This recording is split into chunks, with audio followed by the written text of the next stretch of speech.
Hi Storytime lovers. Do you have a favorite book or even several favorite books? Olive, the little girl in today's story, loves to read about fearless pirates, famous detectives, and daring explorers. But one day, a thief comes to her town and steals all the books. So she decides to track him down. Did you just ask, how do you track down a story thief? Well, you'll find out just after I tell you about the award-winning British illustrator who wrote and illustrated The Story Thief. His name is Graham Carter, and he has been working for 16 years as a successful commercial artist. Recently, he started writing children's books. The Story Thief is his third book. His first two are Otto Blotter, Bird Spotter, and Alphamos, A to Z. The Story Thief was published by Andersen Press, who specializes in picture books and children's fiction. Possibly their most well-known character is Elmer the Patchwork Elephant, created by David McKee. They have an amazing website, so that when you get your own copy of The Story Thief, you can download for free these fun KS1 and KS2 worksheets. I have provided all the links in the description box below. Before we begin, don't forget to keep watching at the end of the story to test your listener's skills and find out some fun facts about the book. And now, let me take you on a ride to a place called Craggy Bay. Olive was rather a shy girl. She rarely left the house, except to visit the library in Craggy Bay with her dad and borrow books. Olive loved books.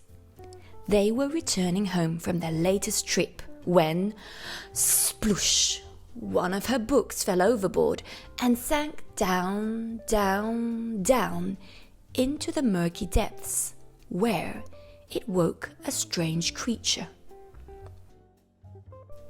"What is this beautiful thing?" the creature wondered. "And what are you supposed to do with it? Wear it? Eat it? Bash it?" Sniffing more of the curious things, he followed them to find out. The trail led him to a glowing light high above the town. Inside, he could see many more of the strange things. The little people treated each one like a precious treasure. It made him more curious than ever. In her room, it was Olive's favorite part of the day. Story time with Dad. What would they become tonight? Fearless pirates? Famous detectives? Daring explorers? As her dad read, the creature watched. He was astonished to see how happy the strange thing made Olive. He just had to have it. So, quick as a flash, yoink! He snatched poor Olive's book away. "Story thief!" cried Olive, but the creature was already long gone. Later that night, the jolly old lighthouse keeper was enjoying his latest romance novel when, yoink, the story thief struck again. The same thing happened night after night, until every single book in town had been stolen. The story thief even took books from the other animals, poetry from puffins, fables from foxes, even cookbooks from crabs who made delicious muffins. The terrible book burglary left the islanders angry and upset. But nobody was brave enough to do anything about it, except for Olive. It was time to use all the things she had found in stories. She would become a pirate detective explorer, track down the story thief, and get all the books back herself. Down in his cave, the story thief still couldn't work out how these strange things made everyone else so happy. He tried building with them. He tried balancing under them. He even tried sleeping on them, which was a disaster. While the story thief sulked, Olive rode the seas like a daring pirate. She searched for clues like a famous detective, and braved strange new lands like a fearless explorer, until at last she found the books. There was just one problem: the giant octopus. Remembering her storybook heroes, Olive summoned up all her courage. Don't you know it's wrong to steal? Books are treasures, and their stories are for everyone to share. And to her surprise, the thief was scared of her. Olive felt a bit sorry for him. "Do you like books?" she asked. He peeked out from the pile he was hiding under. "I love reading books," said Olive. So she picked one up, which just so happened to be her missing library book, and began to read. Slowly, Octopus crept closer to Olive, forgetting to be scared as she read story after story. It felt like magic. Octopus finally knew how precious books were. How would the townsfolk ever forgive his thievery? But Olive had a cunning plan. Back home, the islanders were wondering if they'd ever see their treasured books again, when they suddenly heard a terrific rumbling sound coming from the sea. "Books ahoy!" cried Pirate Olive, as Captain Octopus steered a ship made of 1,000,000 treasures into dock. The islanders gasped. Their beloved books were back.